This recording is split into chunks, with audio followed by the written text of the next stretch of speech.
Happy Tuesday po sa inyong lahat. Lalong-lalo na sa mga Irenatics, Team Charan, at Charanatics. So, ayan. Nandito po tayo sa ating kitchen. Medyo madilim yung ilaw natin ngayon. O, sige. Ihanda natin ating hot water. Mag-ano lang po tayo. Gagawa ako ng fried rice. Fried rice. Papakita ko ang ating ingredients. So, ating tasa muna. Lalapit. Ayan, kasi may mga yellow yan. Lalayo. Lalapit ulit. Iinom. Mainit pala. O, tinan niyo yung buhok ko, guys. Gumanda yung color niya, di ba? Nung kasi nung unang pina-color ko yan, dito, ito, blonde ito, may naka-bleach. Pero pinaiba ko. Pinakulayan ko sa asawa ko. Dito, pina-brown ko. Ayan, o. Brown na siya, di ba? O, di ba? O, ayan. O, yan na siya. O, pakita ko muna ingredients.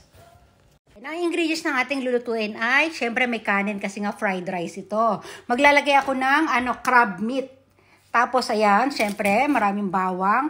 Maglalagay din po ako ng sibuyas. Tapos ito, yung green bell pepper. Oh, tikman niyo yan. Yung egg pala, wait. Oh, ayan pala yung 4 pieces of egg. Oh, di ba? Syempre may yan, may salt din yan. Oh. Mamaya na. Ito, prepare ko na po muna sila, ha. Ayan na po, na-ready ko na ang ating ingredients. Hiwa na natin yung ating crab meat. Andito na rin yung ating bawang, ang ating sibuyas, at ang ating green bell pepper. Ayan, na-ready ko na rin po yung egg. At dinurog na rin natin ang ating kanin. Durog ba ang tawag dyan? Basta yan. Hinanda ko na siya para sa pagsasangag. O, diba? Handa na natin kawali. Ayan. At syempre, sasalang na natin ating kawali ng ganyan.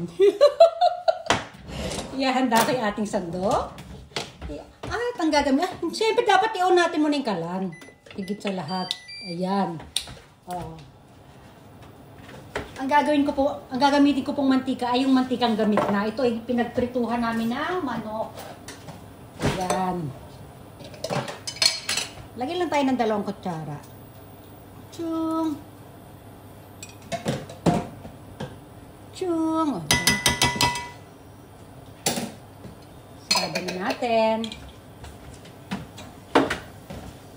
Ayan, congratulations nga pala sa mga kanina ha, sa mga ating floating hunters. Tapos natin ethnic sauce.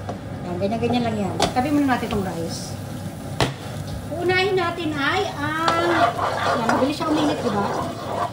Unahin natin ang ating sibuyas. Ayan, sibuyas. Hindi po ako nag-tutorial sa pagluluto, pero kung gagayahin nyo itong aking luto, nako, hindi po kayo magsisisi. Mapawaw kayo. Mapapawaw. Ayan, inuna natin sibuyas, diba? Ang pagkahiwa ko ng sibuyas, yung siya pa cubes, ha? May part ako dito kung ginahiwa yata. Ayan, diba? Konti lang naman eh. Sibuyas. Tapos susunod natin yung bawang, diba? Ayan. Pag medyo maano na yung sibuyas, hiwa-hiwalay na sila. Sunod natin si bawang. Bawang. Yan, sunod-sunod lang yung 4 na yan. Tapos pag napagsunod-sunod na natin sila, susunod natin yung ating itlog. Itlog. Pinakahuli ko na po yung yung rice. Ayan.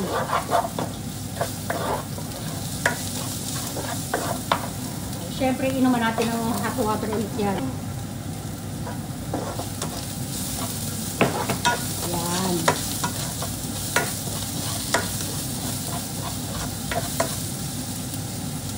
Ito na yung ating green bell pepper. Oh. Diba napaka-easy lang ito? Madali lang po talaga siya. Ayan.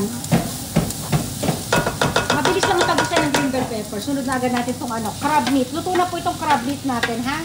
Meron mga nabibili sa supermarket yung crab stick. Pwede po yun.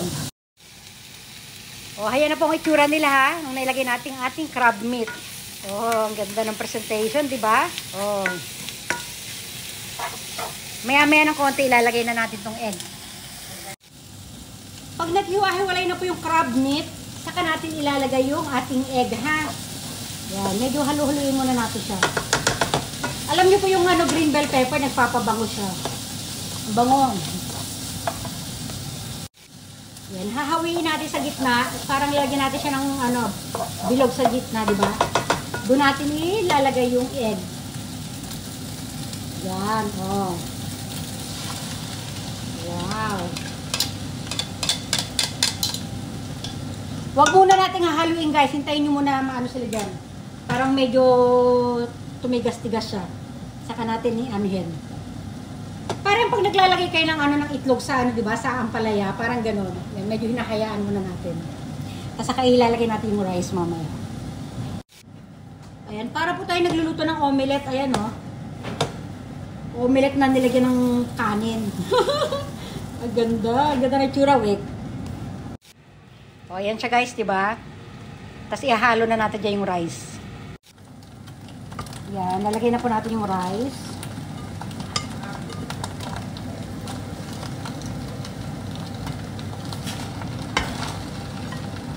Ako mukhang ano po talaga. Paniguradong masarap ito guys. Yan, halu-huluin lang natin. Tapos mamaya lalagyan na natin siya ng salt. Pwede din po ito sa salt and pepper ha. Masarap din po ang sinangag na may pepper.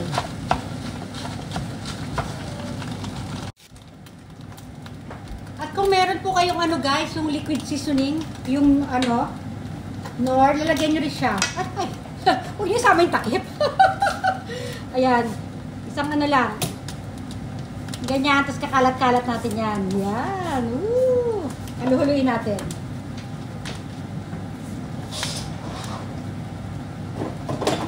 Ayan. Tapos, nakabili po kami ng ano sa Philippine store. Hindi ko napapakita yung pangalan. Alam nyo na po ito sa Pilipinas. Ha? Ito, yan ang partner natin, sinangagat ito. Diba? Sana nga kung may tuyo. Kaya nga, sana nga kung may tuyo. Wala, naubos kasi yung tuyo namin eh.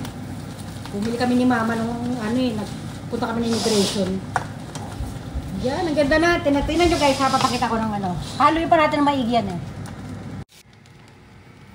Ayan siya guys oh. May crab.